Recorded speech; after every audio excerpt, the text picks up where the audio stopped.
샬롬, 알레리아 방송 아레오바고 광장 진행하겠습니다. 오늘은 대상 항상성과 신앙이란 제목으로 말씀을 전하겠습니다. 오늘 성경 말씀은 이사야서 41장 10절입니다. 두려워 말라, 내가 너와 함께함이니라. 놀라지 말라, 나는 내 하나님이 됨이니라. 내가 너를 굳세게 하리라. 참으로 너를 도와주리라. 참으로 나의 의로운 오른손으로 너를 붙들리라. 아멘. 대상 항상성이란 말은 그 대상관계에서 나옵니다. 대상관계는 정신분석의 일종입니다. 프로이드로부터 시작된 정신분석이 대상관계 자아심리학, 자기심리학, 그리고 프랑스 정신분석, 그리고 현대의 상호주관 정신분석, 그리고 코앗을 중심으로 하는 자기심리학, 이렇게 분파가 나뉘어지는데요. 그 중에서 대상관계에서 이 대상 항상성이라는 개념이 등장합니다. 어린아이가 엄마가 안 보일 때도 엄마가 조금 있으면 나타난다고 믿는 것이 바로 대상 항상성입니다. 그러니까 아이가 엄마가 사라졌을 때 엄마가 없어졌다고 생각하면 그건 대상 항상성이 형성되지 않은 거예요. 그러나 엄마가 사라졌을 때 다시 나타난다고 생각하면 그건 대상 항상성이 형성된 것입니다. 엄마가 없어도 어린아이가 그 엄마가 없는 시간에 자신의 존재적인 항상성을 유지하면서 버틸 수 있다는 것이죠. 그런데 엄마가 예를 들어서 하루가 지났는데도 안 온다. 그러면 아이의 대상 항상성에 균열이 생기는 것이죠. 굉장히 아이가 힘들어지는 것입니다. 대상 항상성이 파괴되고 깨져버리는 것이죠. 엄마에 대한 믿음이 상실되는 겁니다. 근데 내가 예상했던 시간에 엄마가 안 온다 할지라도 대상 항상성을 유지할 수 있는 게 진정한 의미에서 대상 항상성을 형성한 것이죠. 다 큰 아이들은 엄마가 하루 이틀 안 와도 엄마에 대한 믿음이 깨지지 않습니다.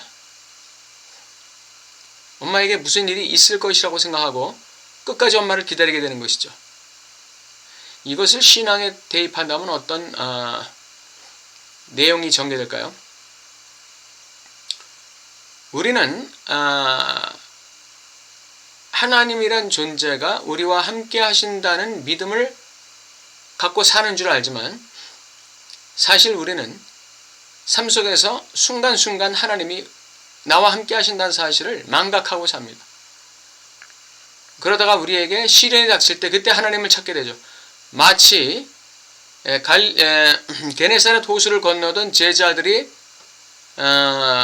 물 한쪽 끝에서 배 한쪽 끝에서 주무시고 계시던 예수님을 발견하지 못한 것과 같아요. 그들이 고난에 처했을 때 비로소 예수님을 찾기 시작했던 것이죠.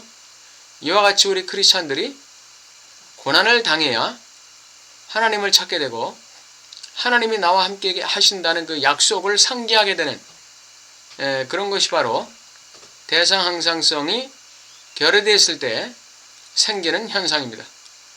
우리는 하나님에 대한 신앙의 대상 항상성이 굳게 형성되어 있어야 돼요. 그러니까 내가 즐거울 때나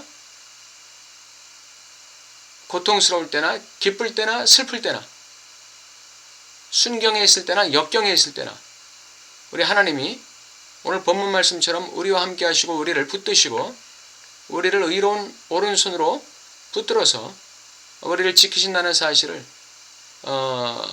믿는 것, 이것이 이제 신앙적인 대상 항상성이 형성된 것이죠.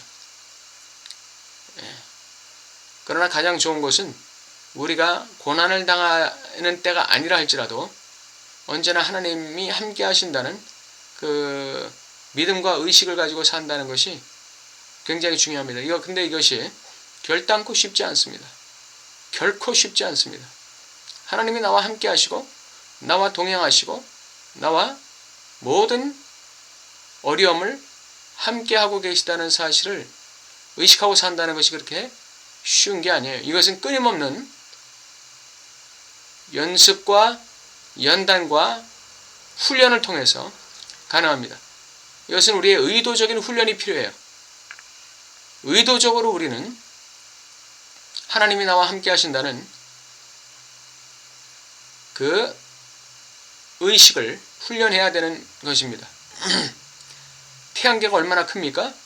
그런데 태양계가 수천억 개가 모인 게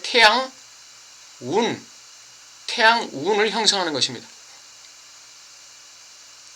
그 태양운과 같은 게 또 수천억 개가 모인 게 우주가 되는 것이죠.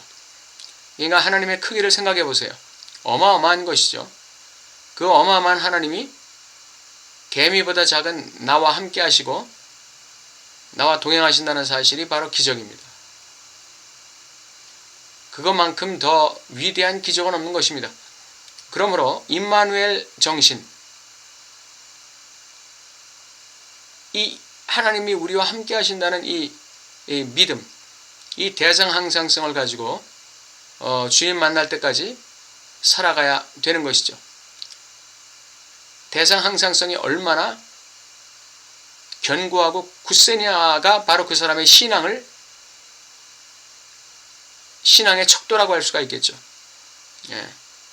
우리 모두 이러한 하나님에 대한 대상항상성이 주님 나라 가는 그날까지 견고하고 더 갈수록 굳세지게 되기를 바랍니다. 감사합니다.